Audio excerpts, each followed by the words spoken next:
All right, let's talk about deep frying a turkey. You know, it's one of those legendary cooking methods that promises the most incredible, juicy, crispy bird you've ever had. But it also has a bit of a reputation, right? Well, today we're going to demystify the whole thing. We'll show you exactly how to do it right so you get all that amazing flavor without any of the drama. Let's dive in. First things first, let's just get this out of the way. That number you're looking at, that's 4,300. That is how many house fires are caused by turkey fryers every single year. That's no joke. So our one and only goal today is to make absolutely sure you never, ever become part of that statistic. But here's the thing, and this is important. It does not have to be dangerous. Not at all. When you do it the right way, deep frying a turkey is honestly one of the most incredible ways to cook it. And that's exactly why we're here, to give you that clear step-by-step guide for a perfectly safe and ridiculously delicious result. Okay, let's get into section 1, pre-flight. Because the successful, safe fry starts way before you even think about lighting that burner. It all begins with getting the bird and the oil prepped just right. So let's talk about the turkey itself, because every single one of these steps is a must-do. First, and I cannot say this enough, it has to be 100% thawed. Putting a frozen turkey into hot oil is literally the recipe for a fiery explosion. Next, get rid of all the plastic stuff, the lead trusses, those little pop-up timers, all of it. Then, maybe the most important part of the physical prep, you have to get that bird bone dry. Pat it down with paper towels, inside and out. Water and hot oil are mortal enemies. And finally, if you want to kick up the flavor, now's the time to inject it with a marinade or some melted butter. Now for what is maybe the single most important question in this entire process. Answering this question wrong is the #1 reason you see all those disaster videos online. It's simple physics. You put in too much oil, the turkey goes in, the oil overflows, it hits that open flame, and boom, you have a massive grease fire on your hands. So how do we get it perfect every single time? Easy. You use this genius, foolproof method called the water displacement test. Just put your thawed turkey into the completely empty pot. Then, fill it up with cool water just until the bird is covered. Now carefully lift the turkey out. See that water level? That right there is your absolute maximum fill line for the oil. Take a marker and mark that spot on the outside of the pot. Seriously, this is your #1 safety check. Do not skip this. Okay, section 2, setting the safe scene.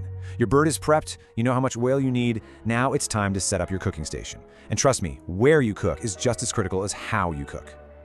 Think of this as your mission-critical checklist. First, you need a flat, level surface. Concrete or dirt is perfect. This keeps the oil nice and even. You need to be at least 10 feet away from anything, your house, the garage, a shed, anything flammable. And this means you never, under any circumstances, use a fryer on a wooden deck or inside the garage. Just don't do it. Have a fire extinguisher handy, wear some good heat-resistant gloves, and most importantly, you never ever walk away from a lit fryer, not even for a second. And here's a small but vital detail about the order of operations. You pour your cold oil into the pot, right up to that line you marked earlier. Then, and only then, do you light the burner. It seems obvious, but getting it backwards can be a real problem. So what's our magic number? We're going to heat that oil all the way up to 325 degrees Fahrenheit. Once your thermometer hits 325, you are green lit for launch. All right, section 3, the main event. This is it. This is the moment of truth we've been working towards. Let's walk through the actual fry, step by very careful step. Okay, listen up. Before that turkey gets anywhere near that hot oil, you do this. This is, without a doubt, the most important physical action you are going to take. By turning off the flame, you completely remove the ignition source. That way, if any oil splatters or bubbles over as the turkey goes in, there is no open flame for it to catch on. So let's break this down. It's a simple 3-step process. Step 1, we just covered it. Turn the flame completely off. Step 2, make sure the turkey is hooked securely on the stand, and then lower it into the oil very, very slowly. I mean, snail's pace. If you go too fast, you're going to cause a huge wave of hot oil. Go slow. Then, for step 3, only after that turkey is all the way in the pot and the oil has calmed down do you relight the burner. So how long do we cook it? Well, the general rule of thumb is about 3.5 minutes per pound of turkey. And you want to keep the lid off the whole time. Now, don't freak out when you see the oil temperature drop, maybe by 25 degrees or so, right after the bird goes in. That is completely normal. The skin is also going to get really, really dark, way darker than you're used to from an oven. Just trust the timer, trust the process. Okay, the timer's going off, the turkey's done. So what's the very first thing you do? Before you even touch that stand to lift it out? You got it. You turn the gas off again. This is all about eliminating that ignition source. You don't want any oil dripping off the turkey and hitting a live flame.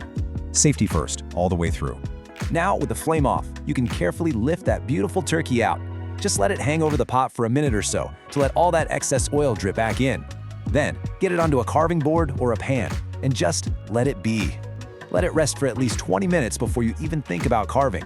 This is crucial for letting all those juices redistribute, making the meat super tender and flavorful. So, the turkey is resting, smelling amazing, but we are not quite done yet. That brings us to section 4, cool down and cleanup. We've got to deal with a few gallons of very hot oil, and we have to do it safely. Let's make this really simple. Here's the right way and the very wrong way to deal with used oil. The number one rule is you have to let the oil cool down completely, and I mean completely. This could take a few hours. Once it's cool, you can strain it and pour it back into the original container to use again. Or, if you're getting rid of it, seal it in a container and check your local rules for disposal. What you never, ever do is pour hot oil anywhere.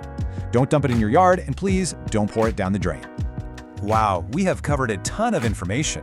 So for our final section, let's just do a quick fire recap of the absolute golden rules. We want to make sure these are burned into your brain, not your backyard. Think of this as your final check. If you only remember 6 things, make it these 6. 1. Never a frozen or wet turkey. 2. Always use the water test to find your oil line. 3. Set up on level ground, far away from your house. 4. And this is the big one. Turn the flame off before the turkey goes in or comes out. 5. Move that turkey slowly. And 6. Never ever leave that fryer unattended. You stick to these rules, you're going to be just fine.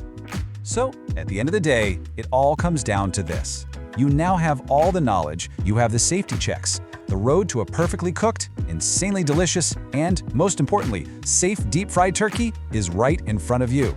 The only question left is, are you ready to be a backyard hero instead of a statistic?